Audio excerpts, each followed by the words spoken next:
Hello बच्चों, कैसे हो आप सभी लोग। मैं राधिका आपके यूट्यूब चैनल के जीके जीएस एडवांस क्लासेस में आप सभी का स्वागत करती हूँ। सभी को गुड मॉर्निंग, सभी को राधे राधे। आइए हम अपने पॉलिटी के सेशन को आगे बढ़ाते हुए देखते हैं कि इसमें आगे हमारा क्या था और जहाँ तक हो गया था तो मुझे बता दीजिए, हम उसी में आगे बढ़ते हैं। तो हमारा आर्टिकल 42 तक हो चुका था। ठीक, आर्टिकल हमें 43 जानना है। क्या है आर्टिकल 43? क्या कहता है 43? कह रहा है कि राज्य जनता के लिए निर्वाह मजदूरी, ठीक, निर्वाह मजदूरी की मतलब न्यूनतम मजदूरी की व्यवस्था करेगा। लिख लीजिए, क्या है न्यूनतम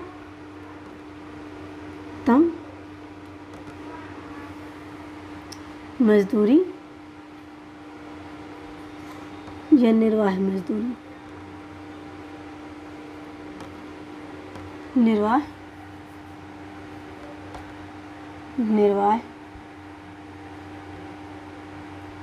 मजदूरी, ठीक, इसकी व्यवस्था करेगा। अब क्या है ये? कह रहा राज्य जनता के लिए काम, निर्वाह मजदूरी, शिष्ट जीवन, अवकाश कितना मिलना चाहिए उसे काम में, सामाजिक और सांस्कृतिक अवसर उसे प्रदान हो, मान लो त्यौहार आए तो उसकी छुट्टी उसे मिले, तो इन सब का यहाँ पर प्रयास करेगा। ठीक, ये हो गया हमारा।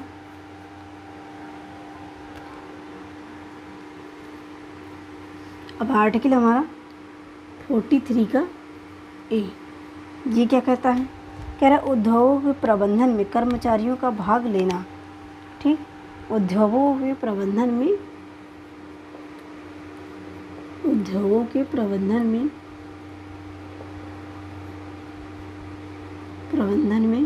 कर्मचारियों का भाग लेना,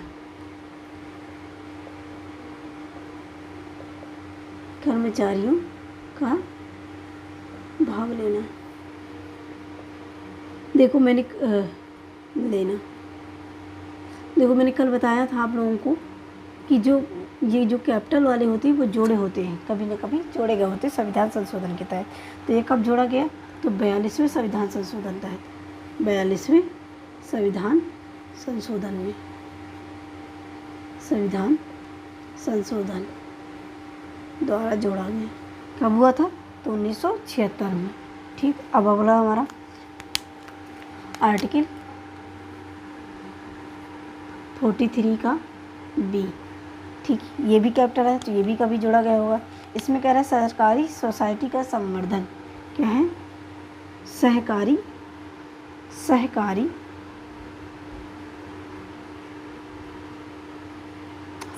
सोसाइटी का संवर्धन,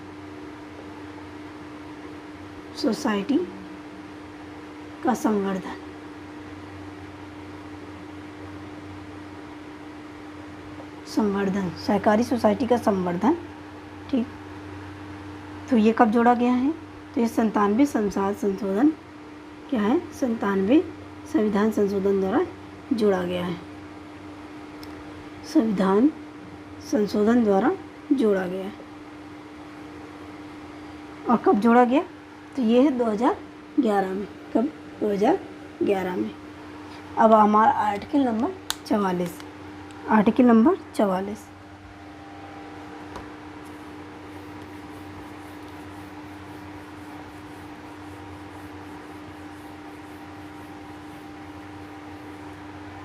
क्या कहता है? ये तो सभी को पता होना चाहिए। आर्टिकल 44 क्या कहता है हमारा? 44 ये कहता है समान सिविल संहिता, समान नागरिक सिविल संहिता, समान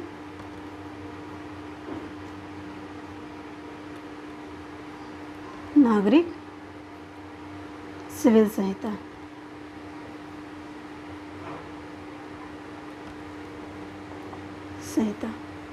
समान नागरिक सिविल संहिता, ये हो गया हमारा। अभी देखो क्या है? कह रहा है कि राज्य एक समान सिविल संहिता सब में लागू करने का प्रयास करेगा। ठीक, कह रहा भारत में जैसे कि क्या कहते हैं शादी में संपत्ति, शादी, तलाक, दहेज आदि को मानने वाले कानून इसी में आते हैं, सिविल संहिता में। तो अभी कहाँ हमारा ये लागू है, तो हमारा कहाँ लागू है, गोवा में लागू है। और अभी करंट में भी किसी राज्य ने अपनाया है, वो मुझे कमेंट में डाल के बताइए, ठीक। समान नागरिक सिविल संहिता हो गया। आर्टिकल नंबर हमारा 45। ये क्या कहता है, कह रहा है शिक्षा का अधिकार है। क्या है, शिक्षा का अधिकार। शिक्षा का अधिकार, शिक्षा का अधिकार और 0 से 6 वर्ष तक के बच्चों के लिए। कितने वर्ष के, 0 से 6 वर्ष के बच्चे। और 14 से क्या था,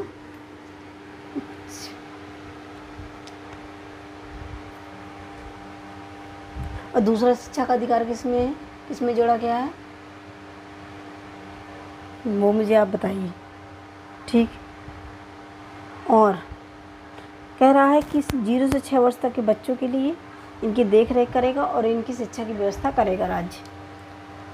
आर्टिकल हमारा 46, ये क्या कहता है, कह रहा है कि आरक्षण का अधिकार, आरक्षण दे रहा है इसमें, ठीक। आर्टिकल 46 को आधार बनाया गया है आरक्षण का, वो भी 103वें संविधान संशोधन के तहत।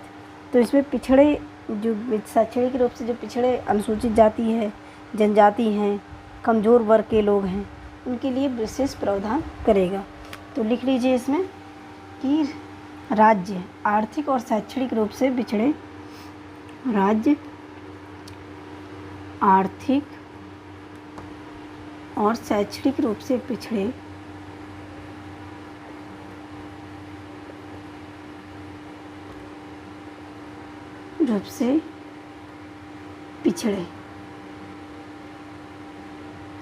पिछड़े अनुसूचित जाति,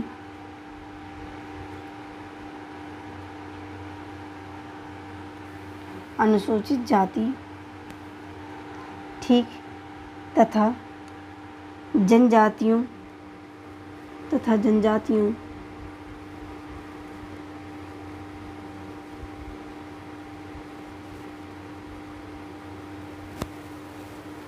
जनजातियों और दुर्लभ वर्ग के लिए प्रावधान करेगा।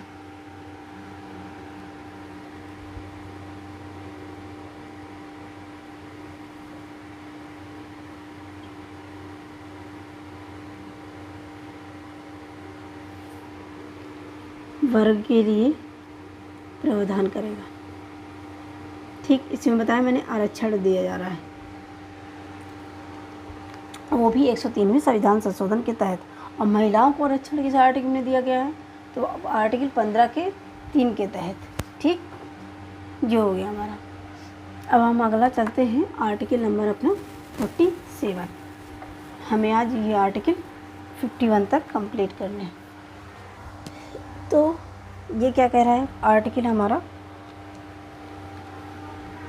47 कह रहा है कि जो राज्य है वह मादक पदार्थों पर क्या करेगा, प्रतिबंध लगाएगा। क्या है, मादक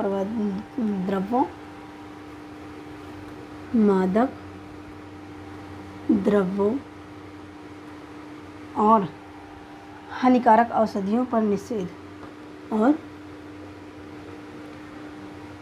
हानिकारक औषधियों पर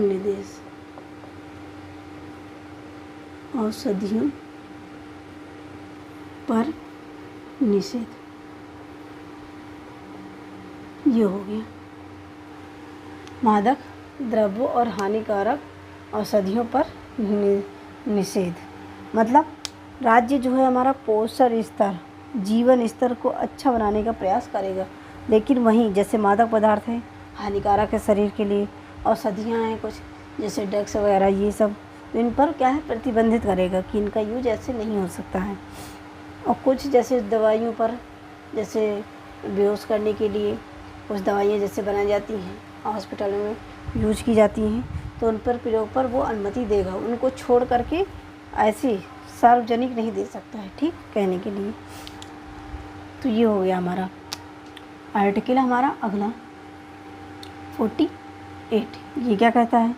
कह रहा है कि कृषि पालन और पशुपालन को आधुनिक ढंग से करेगा। क्या है? राज्य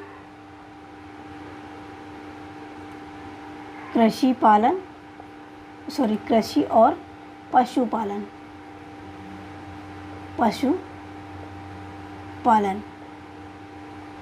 क्या करेगा? आधुनिक वैज्ञानिक ढंग से करेगा। आधुनिक वैज्ञानिक ढंग से करेगा। आधुनिक वैज्ञानिक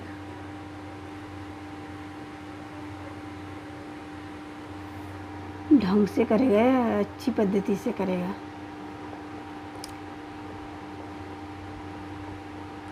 ये हो गया, ठीक। और जब गाय के वध पर प्रतिबंध लगाया गया ना, तो इसी आर्टिकल के तहत, कौन सा? आर्टिकल 48। अभी 48 का ए भी जोड़ा गया है। इसमें क्या कहता है? 48 का ए, इसमें पर्यावरण की बात करता है। अब ये जोड़ा गया है कब? 42वें संविधान संशोधन के तहत। 42वें संविधान संशोधन के तहत। संविधान संशोधन, ठीक। 42वें संविधान संशोधन द्वारा जोड़ा गया है। और इसमें पर्यावरण, राज्य कह रहा है पर्यावरण संरक्षण करेगा और वन्य जीवों का भी संरक्षण करेगा। क्या है? पर्यावरण का संरक्षण। पर्यावरण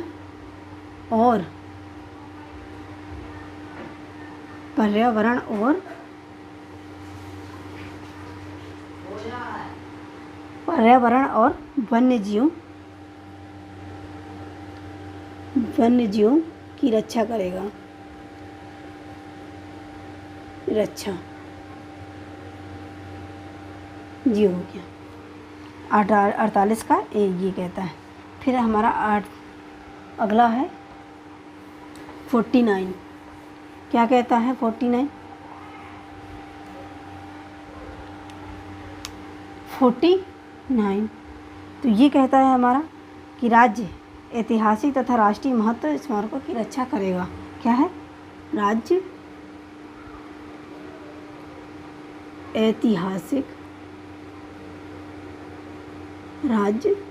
ऐतिहासिक तथा राष्ट्रीय महत्व के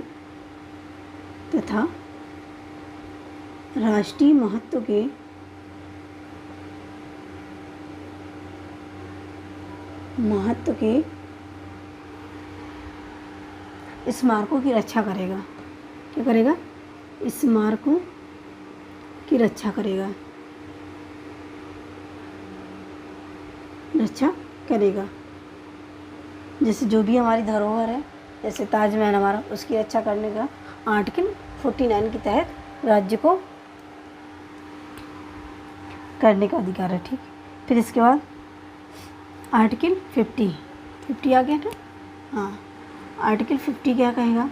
आर्टिकल 50 और आर्टिकल 51 ये इम्पॉर्टेंट है। कह रहा है राज्य न्यायपालिका और कार्यपालिका को पृथक रखेगा। क्या कह रहा है? कि राज्य न्यायपालिका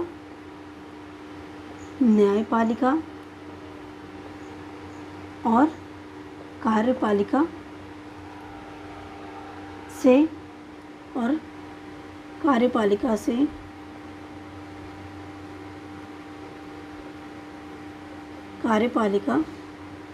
से पृथक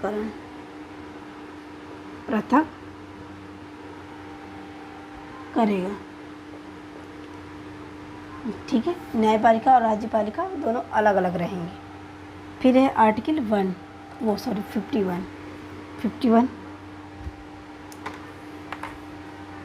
51 क्या कह रहा है? कह रहा है कि अंतर्राष्ट्रीय शांति एवं, इसमें क्या है? अंतर्राष्ट्रीय शांति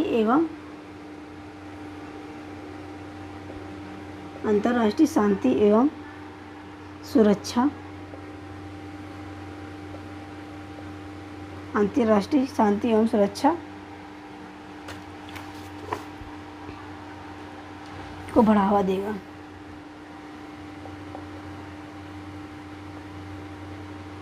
बढ़ावा देगा। ठीक, आइए जानते हैं इसमें है क्या। कह रहा राज्य अंतर्राष्ट्रीय सुरक्षा एवं शांति को बढ़ावा देगा। राज्य अंतर्राष्ट्रीय संबंधों को न्याय संगत सामंजस्यपूर्ण बनाकर रखेगा। विधिक और बाधाओं को दूर करेगा और अंतर्राष्ट्रीय मामलों को आपसी मध्यस्थता के द्वारा निपटाने का प्रयास करेगा। तो ये है हमारा 51 में। तो ये हमारे कंप्लीट हो गए सारे आर्टिकल। ठीक, सारे आर्टिकल कंप्लीट हो गए। अब हमारे कुछ इम्पॉर्टेंट फैक्ट हैं इनसे संबंधित, क्योंकि हमारा ये सारा पूरा हो गया DPSP। तो इससे कुछ बारे में हम कल जानेंगे और एंटर करेंगे हम अपने भाग 4 के ए में मौलिक कर्तव्य। ठीक, तो ये हो गया हमारा। तो हम कल के लिए इतना, आज के लिए इतना ही रहने देते हैं। कल हम अपना ये देख लेंगे। ठीक, आज फिर ज़्यादा हो जाएगा, फिर लेक्चर बड़ा हो जाता है। ठीक है बच्चों, तो आप जितना मैंने पढ़ा दिया है सारा रिवीजन करते जाइएगा और सारा कुछ यहीं से फंसेगा। इवन यहाँ तक कि जो मैं सब पढ़ा रही हूँ सारा सीटेट तक में फंस रहा है। मैंने कल कुछ क्वेश्चन देखे तो ये सारे यहाँ से मिलते हुए। तो मैंने कहा ना कि ये सारी क्लासेस मेरी कंप्लीट कर लीजिए और कंप्लीट करने के बाद टोटल आप कोई भी एग्ज़ाम में बैठिए, सारे क्वेश्चन आपको यहाँ से मिलेंगे। तो ठीक, आज के लिए इतना ही। वीडियो को ज़्यादा से ज़्यादा अपने दोस्तों के साथ शेयर करिएगा। धन्यवाद।